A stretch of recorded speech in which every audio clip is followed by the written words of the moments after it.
네, 안녕하세요. 은행단인 오빈아빠입니다. 저는 시중은행에서 대출 업무와 외환 업무를 담당하고 있는 직원이고요. 담보 능력이나 신용 능력이 부족한 일반인 분들에게 대출의 기술 같은 컨텐츠나 중고 BMW 2대를 유지하는 영상을 올리고 있는 유튜버입니다. 자, 오늘은 마이너스 통장 이야기를 좀 하려고 하는데요. 시리즈로 말씀을 드리겠습니다. 마이너스 통장 개설부터 해지까지 마이너스 통장 전반에 대한 내용을 좀 시리즈로 말씀을 드릴 거고요. 오늘은 마이너스 통장 쓰시는 분들이 꼭 아셔야 될 마이너스 통장의 특징 몇 가지에 대해서 말씀을 드리겠습니다. 대부분 아시는 내용이라서 특별한 건 없을 수도 있고요. 오늘은 제가 은행원이고 뭐 이런 거를 떠나서 저 또한 마이너스 통장을 지금 10년째 못 갚고 이 마이너스 울타리에서 계속 돌고 도는 입장에서 여러분들과 똑같은 입장, 마이너스 통장 유저로서 마이너스 통장 이용 후기 아니면 뭐 특성 이 정도로 영상을 보시면 될 것 같습니다. 그럼 시작해 보겠습니다. 자, 첫 번째입니다. 마이너스 통장도 엄연한 대출입니다. 가끔 창구에서 상담을 하다 보면 고객님들이 오셔서 저 마이너스 통장 하나만 만들어 주세요, 이런 식으로 입출식 통장 만드는 것처럼 그냥 마이너스 통장을 하나 만들어 달라고 하시는 경우가 있습니다. 마이너스 통장도 엄연한 대출 상품이기 때문에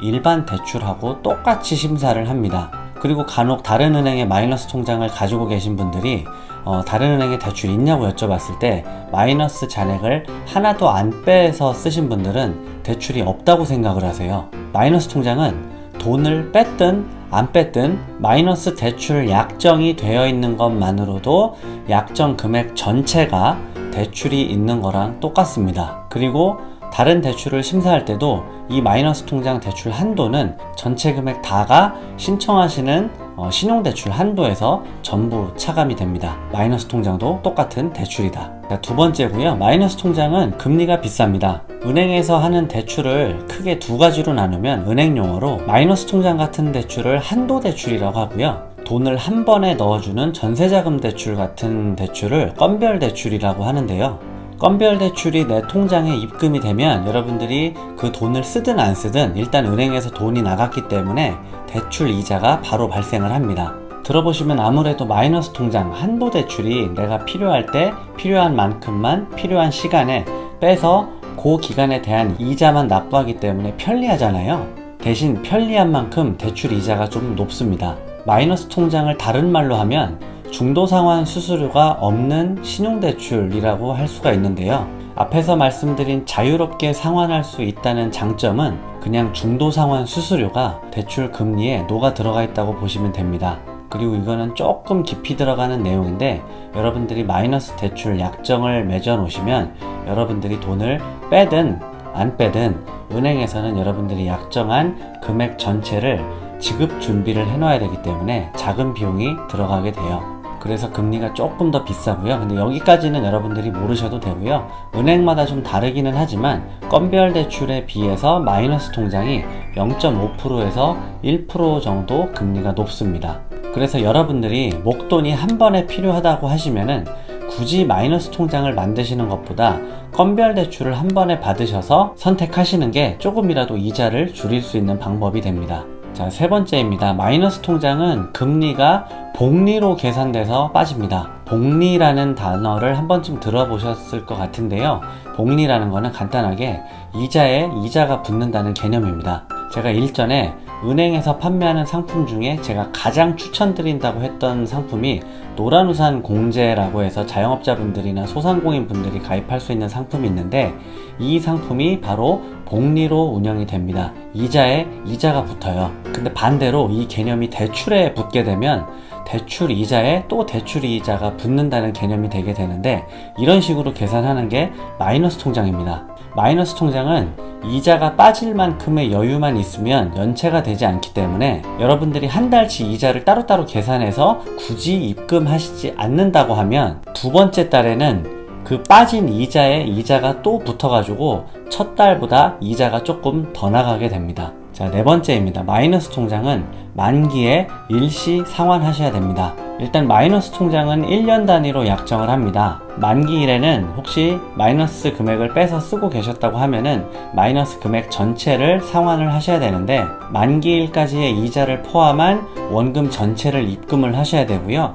약정 해지까지 하셔야 됩니다. 하지만 실무적으로는 대부분 만기 연장을 하시고요. 만기 연장 시에는 연장하는 시점에 대출 받으신 분의 신고소득, 신용상태, 거래 실적 등에 따라서 금리도 좀 달라지게 되고요.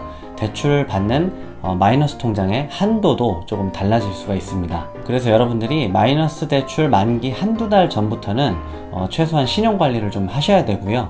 만기 연장할 때는 거래 실적에 따른 금리 우대도 추가적으로 가능하기 때문에 은행 거래를 한 곳으로 몰아두는 것도 바람직합니다. 자, 5번째입니다. 마이너스 통장은 이자를 매일매일 계산합니다. 마이너스 통장을 지금 쓰고 계신 분들 중에서 마이너스 통장 이자를 어떻게 계산하는지 모르시는 분들이 생각보다 많으실 텐데요. 마이너스 통장은 한 달에 한 번만 이자가 나가지만 이자 계산은 매일매일 합니다. 하루 중에 잔고가 가장 낮았던 금액을 기준으로 매일 계산을 하는데요. 예를 들어 금리 4%짜리 5천만원짜리 마이너스 통장을 쓰시는 분이 그동안 계속 안 쓰다가 오늘 하루 갑자기 돈이 필요해서 오전에 5천만원을 잠깐 뺐어요. 그러다가 그날 같은 날 오후에 5천만원이 다시 생겨서 그대로 입금을 하면은 어쨌든 이분은 돈을 반나절도 안 쓴 거잖아요. 오전에 뺐다가 오후에 바로 넣었으니까. 그래도 하루 중에 최저잔액은 언제든 마이너스 5천을 한번 찍었잖아요. 찍었다가 올라왔기 때문에